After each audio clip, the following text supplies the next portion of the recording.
ချင်းပြင်းရမီမရှိဖြစ်နေနော်စစ်တိုက်တဲ့အတွက်ဟလာရှောင်းပြန်နေရမရှိဘူးဟလာပုံပြန်နေရမရှိဘူးကိုပြန်နေရမရှိဘူးတဲ့တိုင်းနော်ဒီကနေ့လက်နဲ့တူပါလို့ရဲ့ဒီရင်ပေါ့ကြားရမှုဟုတ်အနေပေါ့ဒါကတူဒီယူတန်းမတော်ဒီလို့ရဟလာဘေးလို့ရဟလာဘုံနဲ့တောက်ဖို့လွယ်တဲ့နေရာဟလာကျမကြီးအတွက်ခုလူရမယ်ခုဒီကလေးရမယ်နေရာဆောင်ရတယ်ဆိုတာဒီနေ့မှလုံနိုင်ပြီမဲ့လို့ဟလာသူကချီပြီးမှမလုံနိုင်ဘူးနော်ဒီနေ့မှဒီဘောတော့ကျွန်တော်အတွေ့အကြုံရှိတယ်ဒါပြီးတာလွှားရတယ်အခုဘယ်လိုဖြစ်နေလဲဆိုတော့ဒီဟာတွေကပြေးပြီးလည်းပြေးလို့မရအောင်ပြေးကလည်းလက်မခံဘူးပြောတယ်နော်ဒါပြေးကကဘာဦးဒီချိုးဖောက်လို့ကဘာရဲ့အစင်လာတွေချိုးဖောက်လို့တော့ကလည်းလက်ခံမယ်ဝင်ရမယ်ဆုံးရှောင်းမယ်ထင်းပြရမယ်ဆိုတာတွေကိုလုံးဝပြစ်ပယ်ပြီးတော့အတိပြန်တော့လုံးတော့ဆိုတဲ့ခါကျတော့အချင်းရဲ့ဘဝကအေးနဲ့တော့မတူဘူးအေးမှာကျွန်တော်ပြော60လောက်တူဝင်ဘူးရဲ့ဒီလိုပုံစံနဲ့ကိုမတူဘူးဘာလို့လဲလူလူအနေနဲ့ပြေးရကိုမရှိတဲ့ဘဝကိုရတော့ခိုးလို့ရမရှိတဲ့ခိုးရမရှိတဲ့အခါကွယ်မရှိတဲ့တရားကိုရောက်သွားတယ်ဒီလိုဆိုလို့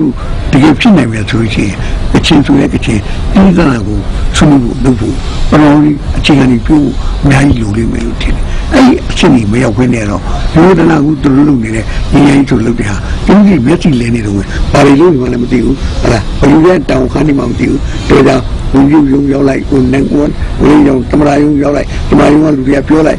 အပြင်မှာပြောလိုက်အပြင်မှာကျတော့လဲဟိုရောက်လာတဲ့လူတွေကပဲတက်ပြီးဟိုဒါငင်းညောင်းလုပ်တော့မယ်ဆိုတော့ပြောတယ်လာပြင်မှာရောက်လာတဲ့လူတွေတကားကနေကြားလိုက်နောက်တော့ဒီထဲမှာပဲတိုင်းဆိုမှချင်းကရင်တို့ကဆိုရင်ကွဲတဲ့ကောင်တွေကွဲကုန်ဆိုရမျိုးတွေဖြစ်လိုက်ဆိုတဲ့အခါကျတော့ဒါတွေကိုလုံးဟာတကယ်ကိုယူကြည်စိတ်ချလောက်တဲ့ဟလားစိတ်ချရလောက်တဲ့အနေထားနဲ့ဖြေရှားနေတာလားတိုးတက်လာပြောင်းလဲနေတာလားဆိုတာသူတန်တရားရှိတာအများကြီးရှိတယ်လို့ပြောနေမှာလေသူတို့ဘာပဲပြောအခုအစိုးရဘက်ကနေပြီးတော့ဒီဝင်းဦးအောင်မင်းရဲ့စကားအရာအချင်းကြီးလူလာတဲ့နိုင်ငံရေးဖြစ်မှုမျိုးအစိုးရတွေလက်ခံနဲ့လုပ်ပါမယ်လို့ပြောတာဟာကျွန်တော်ထင်တယ်ဒါလမ်းစာပဲလို့ကျွန်တော်မြင်ပါတယ်အဲ့ဒါအတွက်အဲ့ဒါကိုလည်းဖြစ်အောင်လုပ်ပါလို့လဲအစိုးရကိုတိုက်တွန်းနေပါတယ်နော်အချင်းကိုလည်းဟလာခဏတို့နိုင်ငံရေးပြဿနာတွေဘာတွေလဲနိုင်ငံရေးပြဿနာဖြေရှင်းနေတဲ့ပြဿနာတွေဘာတွေလဲဆွေးနွေးနေတာဘာတွေလဲဆိုတာခိုင်မာမာနဲ့ရက်တီပြောဆိုနေအောင်လုပ်ပါဟလာအဲ့ဒီမှာထပ်ပြီးတော့ပုံမှန်ပေါ်လာနေတာနိုင်ငံပြဿနာဖြေရှင်းတဲ့အခါမှာအချင်းနဲ့အစိုးရနဲ့ဖြေရှင်းနေပြီးမှလားဒီလောက်မှဒီနည်းနည်းပြီးဆိုတဲ့ဟလာဒီ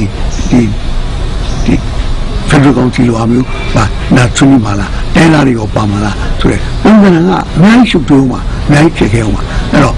ဘုံတော်ကြီးကတော့ဟာလားဥစ္စာရေးလို့ဥစ္စာရေးဆိုတဲ့တိုင်းသားရှင်နှစ်ခုဖြစ်တဲ့ကချင်နဲ့ကိုရီးယားတော့ဘယ်လိုပုံစံနဲ့လုပ်မယ်နိုင်ပြဿနာဆိုတာဘာလဲနိုင်ပြဿနာကိုဘယ်လိုပုံစံနဲ့ရှင်းမလဲနောက်တစ်ခါအဲ့လိုရှင်းနိုင်မှုအတွက်ဟာလားဘယ်လိုစိတ်ကမ်းချက်တွေဘယ်လိုနားလည်မှုတွေယုံကြည်မှုတွေဘယ်လိုတည်ဆောက်မလဲဆိုတာအဲ့ဒါတော့ဒီမှာလုပ်ကြပါလို့ကျွန်တော်တိုက်တွန်းရင်ဒီလောက်ပဲကျွန်တော်ပြောလို့